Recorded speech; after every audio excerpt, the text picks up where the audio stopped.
माँ, उठो ना, हम यहाँ से चले जाएंगे। तुम क्यों सो रही हो? ये इंसान लोग बहुत बुरे होते हैं ना, जानवर को कोई नहीं समझता। माँ।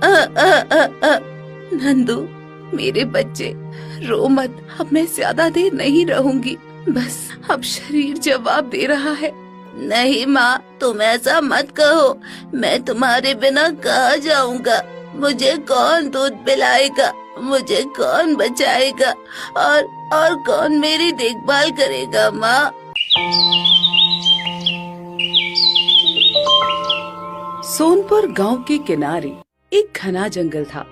उसी जंगल में एक दिन ऐसा पाप हुआ जिससे पूरे गांव वालों की किस्मत ही बदल गई।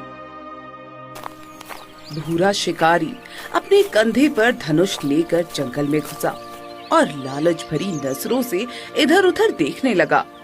आज खाली हाथ नहीं लौटना है, कुछ न कुछ मार कर ही जाऊंगा। जंगल में जो कमजोर दिखेगा वही मेरा शिकार बनेगा।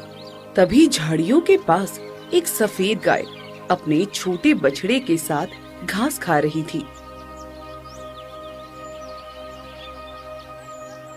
माँ, मैं दूर जाकर खेलूं? बेटा, ज्यादा दूर मत जाना, जंगल में हर कोई अच्छा नहीं होता। माँ की आंखों के सामने ही रहो, तभी तो सुरक्षित रहोगे ना। बछड़ा झाड़ियों के पीछे जाकर घास खाने लगा। उसी समय शिकारी ने गाय को देखा। उसने बिना सोचे धनुष उठाया और गाय के ऊपर तीर चला दिया और गाय को तीर लगते ही गौरी लड़खड़ाई और जमीन पर गिर पड़ी। हे भगवान, हे राम, मेरे बच्चे को बचा लेना। मेरी जान चली जाए पर मेरा बछड़ा बच जाए। झाड़ियों के पीछे छिपा नंदू कांपने लगा। उसकी आंखों में डर भर गया। भूरा शिकारी पास आया और बोला, अरे वाह, आज तो अच्छा शिकार मिला है।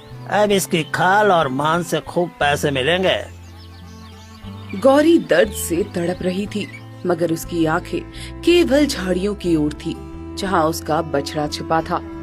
भूरा शिकारी ने चारों ओर देखा पर बछड़ा उसे कहीं नहीं दिखा। अरे, ये तो बहुत भारी है, अकेले नहीं ले जा पाऊंगा।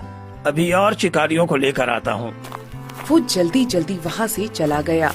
जैसे ही शिकारी गया, झाड़ियों से नंदू बछड़ा निकला और माँ के पास आकर रोने लगा। माँ, उठो ना, हम यहाँ से चले जाएंगे। तुम क्यों सो रही हो? ये इंसान लोग बहुत बुरे होते हैं ना, जानवर को कोई नहीं समझता। माँ। नंदू, मेरे बच्चे, रो मत। अब मैं ज्यादा देर नहीं रहूंगी, बस अब शरीर जवाब दे रहा है। नहीं माँ, तुम ऐसा मत कहो। मैं तुम्हारे बिना कहाँ जाऊंगा? मुझे कौन दूध पिलाएगा? मुझे कौन बचाएगा? और कौन मेरी देखभाल करेगा? माँ। गौरी ने आंखों में आंसू भरकर कहा, भगवान किसी न किसी को जरूर भेजेंगे।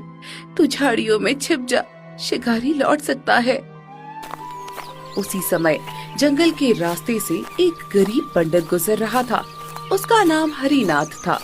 उसके कपड़े पुराने थे और हाथ में एक फटी झोली थी।